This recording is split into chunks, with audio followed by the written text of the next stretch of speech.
kesho ni siku muhimu sana na ya kihistoria kwetu wa Tanzania. Tunaadhimisha miaka 61 tangu waasisi wa taifa letu Mwalimu Julius Nyerere na Sheikh Abeid Amani Karume walipofanya kitendo cha kishujaa cha kuunganisha nchi zetu mbili na kuunda Jamhuri ya Muungano wa Tanzania. Sote hatuna budi kuendelea kumshukuru Mwenyezi Mungu kwa rehema zake ambazo zimetuwezesha kuvuka salama zaidi ya miongo 6 ya muungano wetu. Watanzania wenzangu, tuna kila sababu ya kujipongeza kwa kuweza kudumisha muungano wetu ambao ni wa kipekee barani Afrika. Kama alivyowahi kusema baba wa taifa Mwalimu Julius Kambarage Nyerere, namnukuu, Tanzania ni lugha pekee kabisa katika historia ya Afrika huru, mwisho wa kunukuu. Heshima na hadhi hii ya kuwa na muungano thabiti, imara, usioyumba wala kutetereka, si juhudi za serikali pekee, bali ni juhudi za Watanzania wote ambao kwa pamoja tumeamua kuendeleza na kukuza udugu, mshikamano na umoja wetu kama taifa. Kwa ujumla, tumeamua kulinda wakfu huu wa muungano tulioachiwa na wazee wetu. Nimetumia neno wakfu kwa kuwa tunu hii ya muungano wa Tanzania uliasisiwa, umelelewa na unatunzwa vyema ili uwe madhubuti na wa kudumu. Muungano huu si mali ya mtu, ila unamilikiwa na Watanzania wote. Tumuombe Mwenyezi Mungu aendelee kuwapa mapumziko mema na ya milele waasisi wa muungano huu pamoja na viongozi wote waliotangulia mbele ya haki. Aidha, tunawashukuru sana viongozi wote ambao katika nyakati za utumishi wao kwa taifa letu waliulinda muungano wetu na kukabidhi kwetu ukiwa imara. Ndugu wananchi, hakika sote tumashahidi wa mafanikio na hatua kubwa za maendeleo ambazo nchi yetu imepiga tangu mwaka 1964. Ni imani yangu ya dhati kwamba tukiendelea na umoja na mshikamano tulionao, muungano wetu utaendelea kustawi kwa manufaa ya Watanzania wote. Wakati mliponikabidhi dhamana ya kuliongoza taifa hili, niliahidi kwamba serikali ninayoiongoza itaendeleza mema yaliyopita, kuimarisha yaliyopo na kuleta mema mapya. Muungano wetu ni moja kati ya mema tuliyoyakuta, ambapo serikali imesimama imara katika kuulinda, kuimarisha na kudumisha.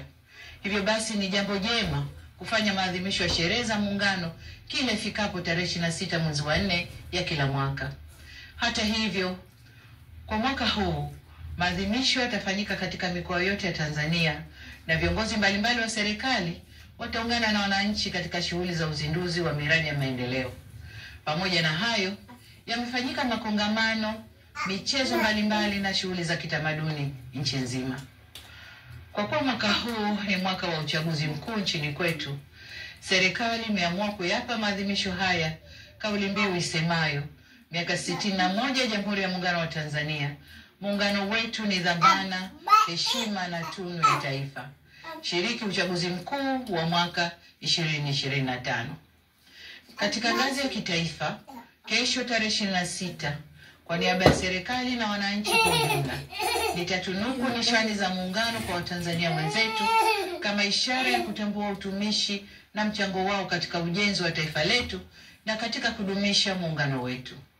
Ndugu wananchi, ndani ya kipindi cha miaka 61 ya muungano wetu, serikali zetu ya Jamhuri ya Muungano wa Tanzania na Serikali ya Mapinduzi Zanzibar zimeendelea kushirikiana kwa karibu, kubadilishana uzoefu na kusaidiana kwa dhati.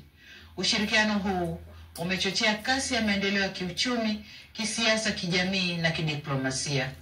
Tumeweza kuimarisha amani na mshikamano wa kitaifa.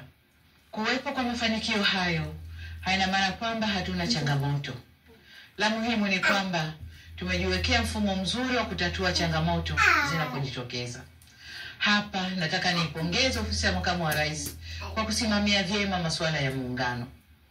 Aidha, ninawashukuru wote waliofanya makongamano ya kueleza faida, mafanikio na changamoto zilizojitokeza katika kipindi chote na jinsi zilivyofanywa kazi.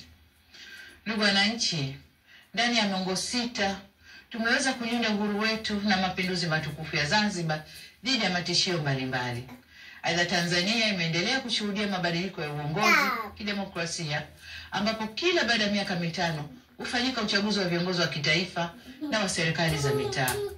Zaidi ya hayo, muungano wetu unaendelea kuzingatia misingi ya utawala bora katika nyanja mbalimbali, ikiwemo utawala wa sheria, haki za binadamu, uwazi, uwajibikaji na maridhiano.